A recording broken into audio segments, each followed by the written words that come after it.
Du jour tout de suite et maintenant avec vous Pierre Blériot-Niémé. Alors Viviane Andrea, j'ai un cas sous la main, mais c'est un cas également qu'on peut étendre de manière générique. Ces jeunes filles dont les parents arrachent les grossesses des propriétaires et les attribuent à des hommes qui ont plus de moyens. Vous comprenez ce que je veux dire? Ah, d'accord. Vous enceintez une jeune fille parce que vous êtes encore jeune, parce que vous êtes en situation difficile matériellement. Les parents savent que c'est vous qui l'avez fait, mais ils attribuent la grossesse à un autre monsieur qui est plus fortuné, qui est matériellement et socialement plus assis, pour que ça cause des problèmes plus tard. Au moment où ils prennent de telles décisions, ils se disent que c'est des unions qu'ils tissent. Mais très souvent, ces mariages qui n'aboutissent pas souvent ou qui ne font pas long feu, aboutissent à la séparation de la mère de l'enfant avec le faux père et, incidemment, du départ de l'enfant de ce foyer. Cet enfant-là est très souvent perdu parce que son premier père ne le reconnaît plus. On lui avait dit que ce n'est pas lui le père. Peut-être le père est allé faire une autre vie, une autre famille. Le nouveau père, sachant qu'il n'est véritablement pas le géniteur, au moment de faire partie la maman, fait partie l'enfant également. Et donc, c'est une situation qui commence à gêner dans beaucoup de couples. Ces enfants, on prend des décisions à leur place, bien évidemment, et des décisions sur leur vie. Des décisions qui sont lourdes de conséquences. D'accord. Merci beaucoup pour la dénonciation de ce jour, qui est donc un fait assez profond, n'est-ce pas, que vivent beaucoup, mais alors beaucoup de jeunes surtout, qui se voient souvent arracher leur grossesse, comme on dit souvent, parce qu'il faut le dire, les parents qui recherchent donc un meilleur avenir pour leurs enfants, pour leurs jeunes filles. Et j'ai quand même l'impression ce matin que la fille est doublement victime, parce que voilà, elle perd l'homme peut-être qu'elle aimait. Elle se retrouve avec un enfant qui n'aura peut-être pas son papa et dont l'éducation sera assez difficile. On parle parfois de pauvreté, de progression sociale. Bernard Ouna, quelle est votre position par rapport à cette dénonciation du jour? La dénonciation de ce matin de Blériot rejoint sa sagesse. La dénonciation de Blériot rejoint la sagesse. Vous voyez que j'avais raison quand je vous disais que les gens font les calculs pour manger. C'est de ça qu'il s'agit, le mangement. Un père qui voit un bersikinaire qui vient toquer à la porte que c'est moi qui ai enceinté ta fille. Et il calcule quelqu'un d'autre qui passe avec une jolie voiture en roue. Il dit non, moi je fais le choix d'attribuer la grossesse de ma fille à ce monsieur parce que lui au moins, il me garantit quelque chose de bien pour moi-même et pour ma fille. Donc on est dans un monde de plus en plus matérialiste, c'est malheureusement le cas. Même si lors de la dénonciation, je disais à Blériot qu'il y a des gens qui sont capables vraiment de faire du n'importe quoi pour survivre, même s'ils se transforment en laquais, en valet, en paillasson, etc. Ils sont capables de le faire parce qu'ils veulent survivre, ils veulent avoir un peu. Et je crois que c'est d'abord criminel. C'est d'abord criminel pour des parents sérieux. Ce sont des violences silencieuses. C'est des violences vraiment silencieuses qui font mal, qui détruisent, parce que vous ne pouvez pas décider de l'avenir. Non, d'abord de la parenté. Vous décidez de la filiation d'un enfant par rapport à vos petits calculs matériels. C'est vraiment sadique, c'est méchant, et moi je pense que c'est des parents dangereux qu'il faut dénoncer autour de nous. Oui, on voit ça tous les jours, mais malheureusement, comme je l'ai dit, le monde devient de plus en plus matérialiste. Les gens font trop de calculs maintenant sur tout. Même pour aller à l'église, les gens font des calculs. Les gens font des calculs sur tout et ça dérange, ça tue la société. Parce qu'un enfant, déjà, qui ne connaît pas son père géniteur et qui est amené à accepter un autre père comme père, vous voyez qu'entre l'enfant et les deux hommes-là, il est déjà perdu. Il est perdu là parce qu'il ne sait vraiment pas quelles sont ses origines. Vous savez que quand vous ne maîtrisez pas vos origines, il est possible dans la vie que vous soyez un raté, un perdu. C'est toujours bien de savoir d'où on vient. Vraiment, quand on connaît ses origines, je pense que c'est quelque chose qu'il faut dénoncer avec la dernière énergie. D'accord, merci beaucoup, parce que c'est quelque chose qui existe et qui peut entraîner ce que je vais appeler ce matin des mensonges intergénérationnels, parce qu'on a donc voilà, les enfants qui vont grandir sans connaître leurs véritables parents, qui est mon vrai père, et par la suite, ça crée beaucoup de déséquilibres. Ce matin, j'ai comme envie de poser la question, celle de savoir, est-ce qu'il y a moyen, parce qu'il faut le dire, c'est également causé par le manque de responsabilité. On a un parent qui va se rendre compte que l'homme qui a causé la grossesse, peut-être qu'il a même fui. Parfois, il nie c'est-à-dire les laménis, parfois il n'est même pas à même d'assumer, même s'il a la volonté. Du coup, les parents sont quand même tentés d'essayer d'aider leurs enfants à retrouver l'équilibre, très souvent psychologique, parce qu'une femme enceinte seule, quand même, c'est difficile. Est-ce que vous pensez qu'il y a moyen de responsabiliser les hommes, n'est-ce pas, lorsqu'ils provoquent des grossesses chez des femmes? Au regard des risques encourus face à ce que vous avez d'ailleurs appelé sur ce plateau mensonge intergénérationnel ayant pour conséquence majeure des éventuelles unions incestueuses. Vous voyez par exemple quelqu'un qui va épouser sa sœur sans le savoir parce qu'il s'était perdu, on avait trompé. Il y a lieu de penser comment faire pour remédier à ce type de dysfonctionnement sociétal. Parce qu'il est inadmissible que dans une société comme la nôtre et dans un pays, notre nation, nous soyons encore au niveau de voir un parent qui est incapable de s'assumer en tant que parent, simplement parce que la société a abandonné à elle-même. Les citoyens ne sont plus, sont à la merci du népotisme, parce qu'il faut aussi noter, comme le grand frère Bliro le signalait tout à l'heure, si tu n'as pas un ami bien positionné quelque part, c'est difficile pour toi de te trouver un emploi. Si tu es mototaximan, il y a de fortes chances que ton enfant soit aussi mototaximan. Et c'est d'ailleurs pourquoi nous, au PCRN, nous prenons le Cameroun ou bien le citoyen au centre de nos préoccupations. C'est-à-dire, nous axons une politique qui permettra à chaque citoyen d'avoir une formation digne et de pouvoir s'insérer dignement dans la société afin de ne plus jamais avoir ce type de situation où un parent ne puisse plus véritablement s'assumer en tant que parent. Mais avant de finir, j'ai souhaité intervenir sur le sujet précédent, parlant des querelles au sein du RDPC. Sincèrement, ça ne dérange pas, bien sûr. D'accord, mais je pense qu'on est passé, avec cette actualité. J'aurais aimé que prochainement on puisse nous donner aussi l'occasion de dire quelque chose. Merci, bon, on va continuer. D'accord. Voilà, merci beaucoup pour votre point de vue, cher invité. On va donc y aller avec justement toujours la dénonciation du jour. On a Serge qui va certainement donner son avis parce qu'on se rend également compte que les parents semblent ne pas, n'est-ce pas, trop s'attarder sur le côté psychologique de la mère célibataire qui se retrouve très souvent seule, dans un esprit de culpabilité. Très souvent, elle est isolée, le silence s'impose parce qu'après, on ne va pas afficher ses parents. Du coup, c'est un point à ne pas également négliger qui me pousse à poser la question.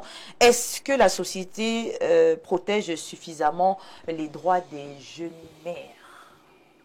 Une mère qui n'a pas le droit elle-même de donner son avis, n'est-ce pas, sur la paternité de son enfant, parce que le parent décide à sa place. Oui, merci Viviane. Le sujet est tellement digeste que je ne saurais rester tranquille. Alors, pour apporter ma modeste contribution, jetons un peu un regard. Lors de mon passage à l'internat Saint-Jean de Banga, nous avons été entretenus par Monseigneur Dieudonné Watio, qui est évêque de Bafoussam, parce qu'à l'époque, il était évêque de Konsamba. Alors, il nous avait dit ce jour, un homme, pour être équilibré dans la vie, doit avoir 3 dimensions. La dimension spirituelle, la dimension intellectuelle et la dimension sociale. D'accord. Donc, quand vous avez ces 3 dimensions, vous êtes équilibré. Et une personne qui a ces dimensions ne peut en aucun cas attribuer la paternité, n'est-ce pas, d'un enfant à une tierce personne. Peu importe les raisons. Peu importe les raisons, puisque déjà, de par votre formation, mais vous avez une façon de faire, votre éthique, voilà, donc c'est un problème d'éthique, et je pense que le sujet est très bien et ça vaut la peine d'en parler. Oui, justement, voilà. On a quand même l'impression, est-ce que la loi fait assez pour protéger la vérité sur la filiation Oui, Viviane, l'atteinte à la filiation, c'est un crime. Okay. Jusqu'à 10, c'est un crime. On ne porte pas seulement plainte aux gens. Oui, justement, c'est le silence là qui me fait poser la question. C'est un crime. L'atteinte par ignorance. Oui, les gens ignorent. C'est un crime, l'atteinte à la filiation. Oui. Donc, si les parents... Il y en a même qui changent les actes de naissance. C'est-à-dire l'enfant était déjà né, il était le fils de tel. Et comme Bernard, on a l'argent, On fait un nouvel acte. On enlève le nom de On enlève ton nom. On met désormais Bernard Ouna. Et on change le nom de l'enfant. L'atteinte à la filiation est un crime. Alors, quelques conseils avec vous, Pierre Bléhou-Niémé, sur comment sensibiliser les familles à respecter donc les décisions de leurs enfants? Déjà, le copanéliste parlait de l'aspect spirituel. Oui. Pour ceux qui regardent le monde avec des yeux spirituels, vous ne pouvez pas décider de l'avenir de quelqu'un parce que vous l'avez vu là. Un jeune que vous avez vu aujourd'hui, mototaximan, laveur de voiture, qu'est-ce que vous savez de l'avenir? On n'en sait rien. Ah, beaucoup de familles ont chassé comme ça des futurs ministres, hein, des futurs DG, parce que vous croyez être trop matérialiste. À vouloir trop gagner, on finit par tout perdre.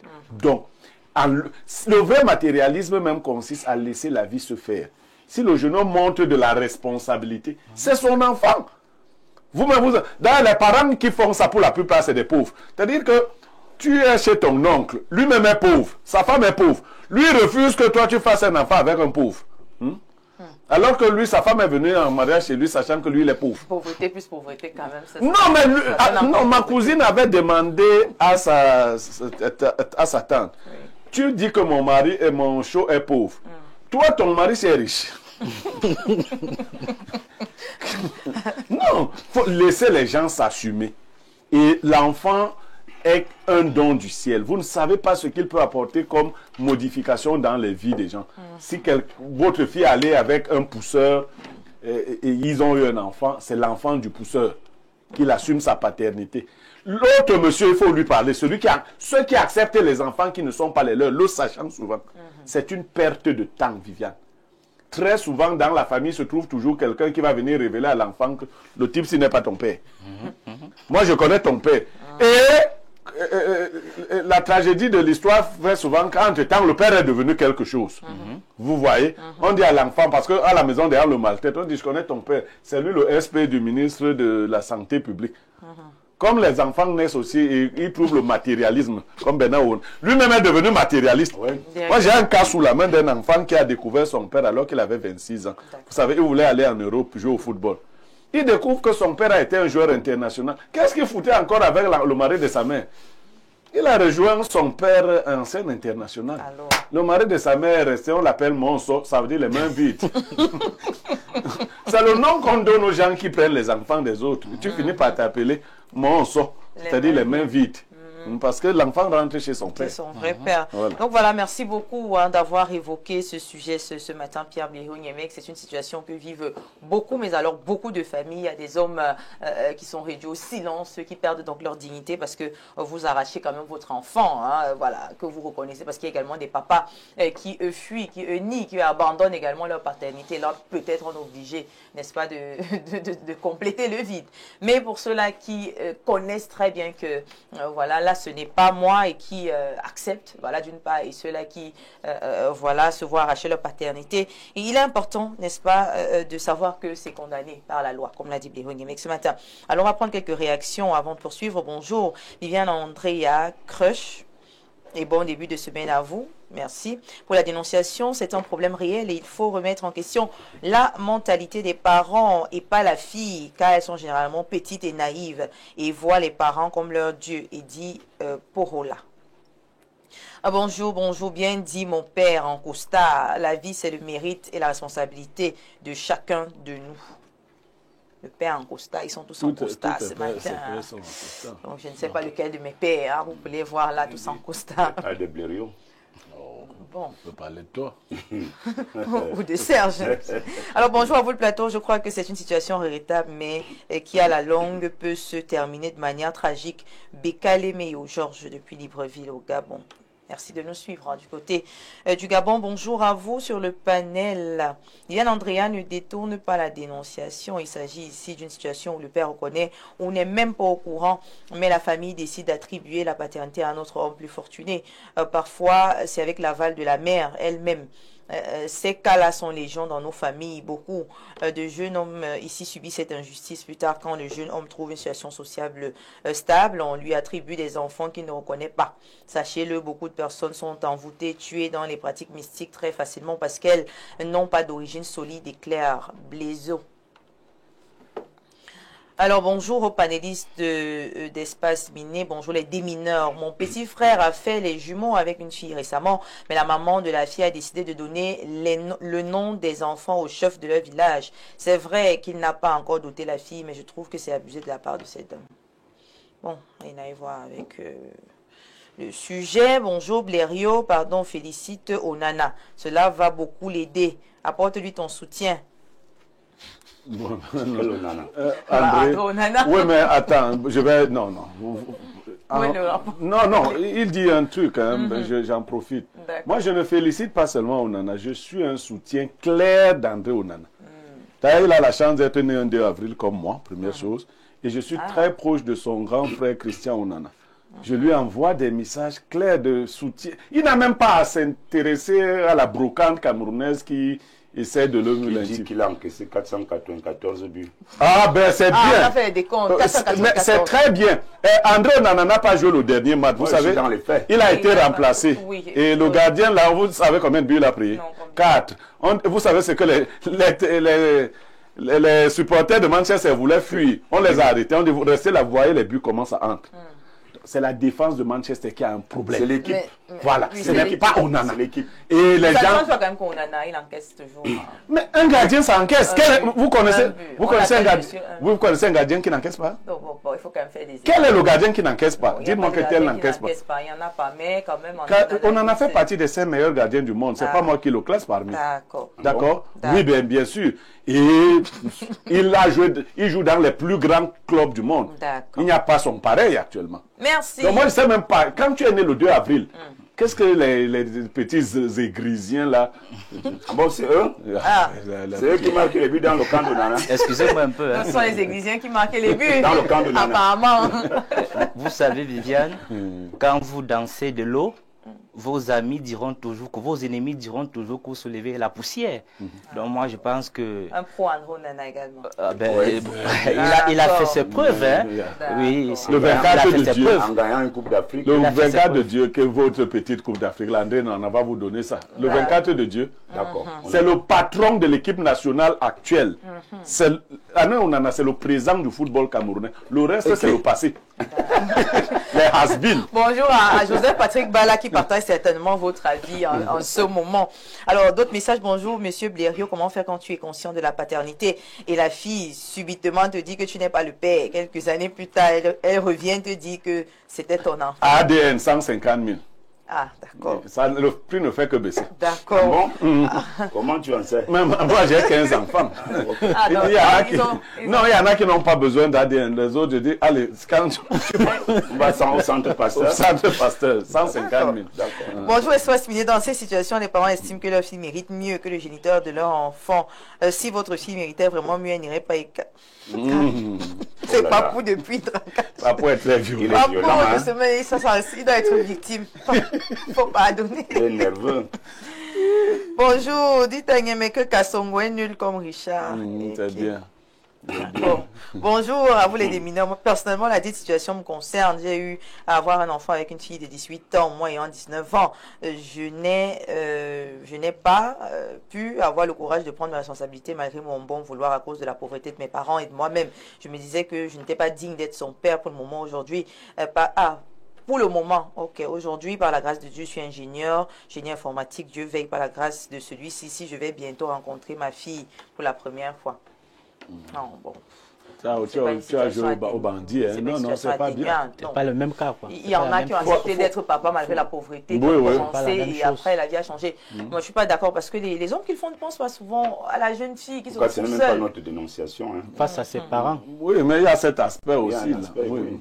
Bonjour, Espace Miné, à tout son éblouissant panel. Il est important pour les parents de souvent laisser les enfants faire leurs propres calculs. Souvent, pour les parents qui se comportent ainsi, ils finissent par fabriquer des monstres qui vont se retrouver avec 10 enfants, 14 pères. Merci. Bonjour, la plus belle des journalistes de ces 20 dernières années en Afrique du Sud, Sahara. En Afrique au sud du Sahara. Voilà, au sud du Sahara, c'est ce qu'il voulait dire. Merci. Tout simplement. Chacun a son problème. D'accord. Bonsoir bien Andrea, c'est tout, il n'a pas dit quelque chose, il n'a rien dit de plus. Très joli ce matin. Et concernant la dénonciation de ce jour, je pense que les parents en font trop, croyant qu'ils veulent du bien à leur fille, mais cependant mettre leur fille dans des situations difficiles, car la vie de cette dernière sera vue comme une dévergondée aux yeux de son conjoint forcé à abandonner. Cependant, il faudrait que les parents sachent que si leur fille est encore mineure, il faudrait qu'ils prennent soin d'elle et de leur enfant. C'est vrai ça? Non. C'est au géniteur de prendre en premier soin de son enfant. Tu sais faire l'amour, tu ne sais pas travailler. Tu travailles pour nourrir ton enfant. D'accord. Bonjour Viviane. Le premier défaut de l'être humain, c'est l'égoïsme. Une fois que nous l'avons compris, ce type de comportement condamnable ne devrait plus nous surprendre. Ce monsieur est donc le produit de sa société. C'est qui? Monsieur Mandeng qui nous écrit. Alors bonjour. Bon début de semaine, Viviane Andrea, la Miss Cameroun. D'accord. Merci. Bonjour à vous. Je vous propose... C'est une bombe qui, si rien n'est fait, va faire exploser les sociétés. Oui, c'est véritablement une bombe parce que beaucoup d'enfants grandissent en pensant que mon papa c'est tel et pourtant mon papa c'est tel et après c'est difficile. Bonjour, permettez-moi de sortir du cadre de la thématique. Non, on n'a pas sorti du cadre de la thématique, merci. Bonjour, pour la dénonciation de ce matin, mon frère a connu ce genre de situation quand nous étions au lycée de Zoïtélé. Dès que mon frère était sorti du centre d'instruction de Koutaba, la belle-mère est venue déposer l'enfant à la maison. Et le père géniteur, à son tour, a porté plainte à la famille de la fille pour escroquerie. Ouais. Voilà, donc peut-être c'est son vrai enfant, mais malheureusement, les preuves et tout, et puis la colère également, ça fait mal de s'être fait humilier. Alors, bonjour, Bléhe lui-même, c'est qu'on en est nul. D'accord. Bonjour, Viviane, monsieur Nyemek est un Bassa. Les Bassa sont les premiers tueurs de leurs frères. Eto'o demeure le président du football au Cameroun et aux yeux de beaucoup dans le monde. Merci. J'ai dit qu'on en a, c'est le présent. Je n'ai pas dit que Eto'o... que tu as dit que non, le président. Et maintenant, les Bassa ne sont pas les tueurs de leurs frères. Il faut aussi corriger ça. Il faut corriger ça. La différence entre nous, les Bassa, et vous, les autres, c'est que vous couvrez les déchets de vos frères. Nous nous exposons parce que nous voulons être une tribu propre. C'est ça le modèle du Bassa. Ça donne? Oui. Les mauvais Bassa, moi je combats quel bon Bassa? Citez-moi un bon Bassa que je combats. Un bon fils. C'est pas un bon. Vraiment, vous faut arrêter ça. J'ai déjà répondu à ça. On m'a même supplié de ne plus parler de ça. Donc, mettez ça de côté. D'accord. Il a gagné quoi en 4 ans? On met tout de côté. Il a gagné quoi en 4 ans? Est-ce que c'est lui qui... Il a gagné quoi? Sous lui, on a gagné quoi? Il faut vraiment me laisser la paix. Donc, si comment tu veux Son nana a fait quoi pour le pays, lui? Son nana qui joue au goal. Qu'est-ce qu'il a fait pour le pays? Pas je vous cite quelque chose. Oui. Quand vous allez à la Coupe du Monde, la dernière, c'est Onana qui a payé l'avion qui a amené les Lions au Qatar. Vous le saviez? Mais est-ce que c'est une Non, victoire? est-ce que vous le saviez? Il a juste payé. Non, mais vous vouliez savoir? On ne savait pas. D'accord. Je pense Vous voulez savoir d'autre chose? On a quand même eu un bon score à la Coupe du Monde. Toi, tu n'es pas Eto'o là. Non, non. Il faut peut-être clarifier d'abord que tu es Bassa. Il ne faudrait pas que... Il y a donc cette nouvelle race de Bassa qui fait comme vous. rien à voir. Voilà. Donc, vous comparez quelqu'un qui est présent et le parler des passé. résultats. Oui. J'ai dit donc, à la dernière Coupe du Monde, Oui. Eto'o a permis au Cameroun d'avoir les résultats que nous n'avons pas eu depuis Ah, donc 20 ans. c'est Eto'o qui a permis d'avoir les résultats. puisque vous Maintenant, mettez- quand on demande ce qu'il a gagné, ce n'est plus lui. Puisque quand vous demandez ce que l'autre a gagné, vous dites qu'il a payé On a eu l'avion. quel résultat? On a eu quel résultat? On a battu le Brésil. On a eu battu- quel résultat? On a battu Tu sais le ce qu'on Brésil. appelle résultat? On est rentré avec combien de points? On a eu quatre quel points. résultat? On est On rentré avait avec plus 4 combien? points en Coupe du Monde. On a ça, le plus de résultat. 4 points, oui. Oui. C'est un résultat. On avait plus 4 points. Écoutez comment ils ont C'est un résultat. Un pays qui atteint les quarts de finale, qui se vante d'avoir été chassé au premier tour avec 4 points. Et c'est ce que vous racontez là. Merci très cher. Ça, c'est les losotos. On va revenir sur la On vous appelle dénonciation. les losotos. On a battu le Brésil. On va revenir sur la dénonciation. Je vous laisserai fait. quand même un peu de Faut temps pour m'éviter pouvoir souvent vous ce- exprimer à ce sujet. Hein. Vraiment, Tant mieux. prière de rester sur la dénonciation qui Voilà. parle de ces parents qui attribuent les Voilà. paternités à d'autres On vient hommes pas. riches, Voilà. des hommes influents. Des hommes riches comme Andro Nana. Ou comme Eto'o. Ancien riche. Ah bon, c'est un ancien riche. Samuel est en service alors. Bonjour. Alors, je prends un dernier message. Bonjour à vous. Bon, ok, on va laisser je ne voudrais plus qu'on sur ce sujet. Bonjour. Non, mais attendez, restez sur la thématique, tout le monde. Là-bas, ce bureau n'est pas bien. Maintenant, tout le monde réagit sur le sport et sur les tribus, sur les bassins. Bonjour à tous sur le plateau. J'aimerais un conseil de la part du plateau. J'ai eu un enfant avec une fille, mais sa famille passe le temps à prendre les décisions qui concernent mon enfant. Que faire? Jusqu'au point où ils ont fait l'acte le jour dit, on m'a demandé de les retrouver pour établir le dit acte, faute de moyens de transport pour m'y rendre ce jour. L'officier n'a pas mentionné mon nom sur l'acte. Non. Il exagère pas aussi. Lui aussi, il exagère. Mais attendez. Quand il n'a même pas l'argent de transport, il a fait aller. Écoute, non, vraiment, il y a des gens qu'il faut fouetter. Tu marches à pied, c'est ton enfant. Quel conseil il veut? Non, vraiment, cherche l'argent. C'est compliqué. On viendra te donner l'enfant, cherche l'argent. C'est compliqué, c'est compliqué, vraiment, c'est très compliqué. Vraiment, la chute n'a pas été bonne. C'est-à-dire, on t'appelle quand même pour t'associer. Et tu n'as pas l'argent de... Donc la belle famille devait lui envoyer l'argent. Bien sûr, pourquoi pas. Parce qu'on lui fait bien l'amour. Oui, c'est la fille qui devait plaider auprès de ses beaux-parents. Envoie l'argent de transport à notre show-gars là. D'accord. Alors, un message, il dit bonjour espace miné. Je pense que c'est pour donner une meilleure idole à l'enfant. Je pense que c'est voilà. Car c'est mieux qu'un long enfant.